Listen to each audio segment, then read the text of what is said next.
傳統嘅中醫藥文化係香港非物質文化遺產嘅其中一種。大家平時見到嘅呢，可能都係中醫鋪入邊處理咗之後嘅乾草藥，但係原來香港都有唔少免費俾市民參觀嘅鮮活草藥園。今次就等我哋帶大家參觀一下喺荃灣嘅老圍中藥園啦。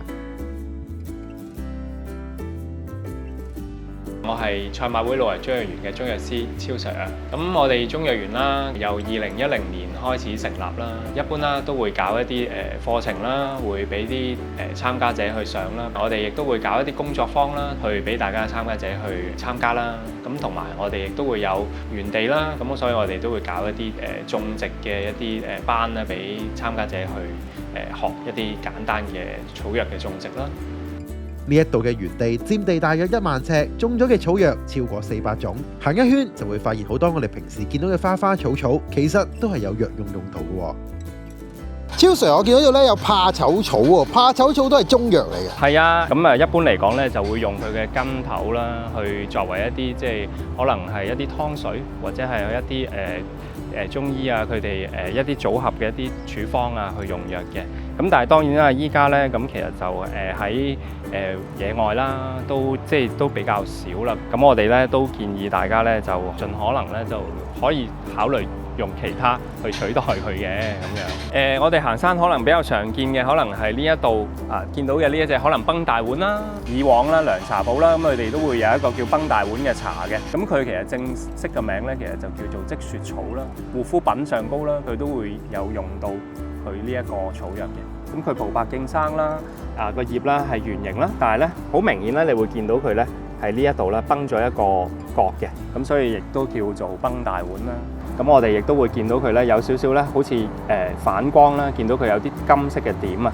咁呢個亦都係佢其中一個咧，我哋係睇嘅時候嘅一個特徵啦。咁我哋呢一個咧叫野艾啦，其實就我哋香港一個好常見嘅一個艾嘅品種啦，咁就又叫5月艾啦。清明啦、端午節嘅時候啦，咁就會將呢個艾草啦收集起嚟啦，咁跟住去做呢一個我哋話叫艾果啦，即係茶果嘅一類啦。咁食咗之後咧，個人咧又會舒服啲啊，或者係呢個氣血又會運行得好啲啊咁咯。其實係咪喺中醫嘅角度咧，好大部分嘅植物都係可以做到有藥用嘅功效？都係比較多嘅。一般嘅普羅大眾市民咧，佢哋都係可能淨係睇住個樣啦，就係望住可能有類似嘅形狀啊，或者係可能有一啲係口耳相傳啊。對於一啲草藥植物嘅辨認咧，都係有一定嘅有限，即係要用一啲基礎嘅藥用植物學嘅知識啦，咁去分辨佢啦，同埋就係去鑑定佢到底係邊一啲係入藥啦。係咪真係咁難分？即刻就等超 Sir 俾個例子你啦。咁好多時咧喺出邊咧街市啊，或者係一啲路邊咧有啲婆婆啊或者嬸嬸咧會拎出嚟喺街邊賣啦。咁好多時咧佢哋就會用呢個水仙草，就誤以為係我身邊呢一隻百花蛇舌草啦。咁因為咧大家咧都係同科啦，咁但係就唔同品種嘅。就咁驟眼望落去咧，其實水仙草個樣咧就真係有幾分同呢個百花蛇舌草係幾似嘅。咁功效上高嚟講咧爭得遠啦。咁水仙草咧佢就只係純粹清熱解毒啦，可能有啲利尿啦。但係咧百花蛇舌草咧佢就唔同啦，佢嘅清熱解毒力咧就會強啲啦，同埋咧佢亦都針對一啲可能係一啲瘡啊腫啊，佢嗰個治療上高咧係會比較強烈啲嘅。仲有其他比較容易混淆嘅草藥，我哋話半枝蓮啦，同呢個半邊蓮啦，個字眼上會有啲似啦，所以亦都會容易混淆。咁另外仲有一隻叫做澤蘭同埋佩蘭咧，亦都會比較容易混淆嘅，因為大家都有個蘭字。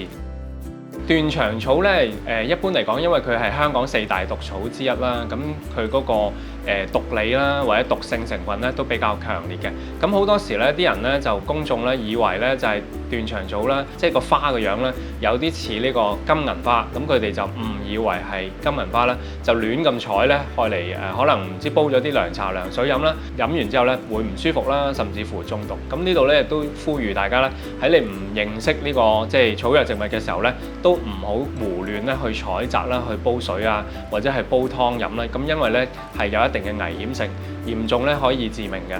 古有神農氏嘗百草，後世咧先有機會認識到唔同嘅中草藥。不過呢個年代又邊使咁辛苦呢？對中草藥有興趣嘅朋友，不妨去到老圍中藥園參觀一下，睇下自己有冇錯過喺身邊發現中草藥嘅機會啦。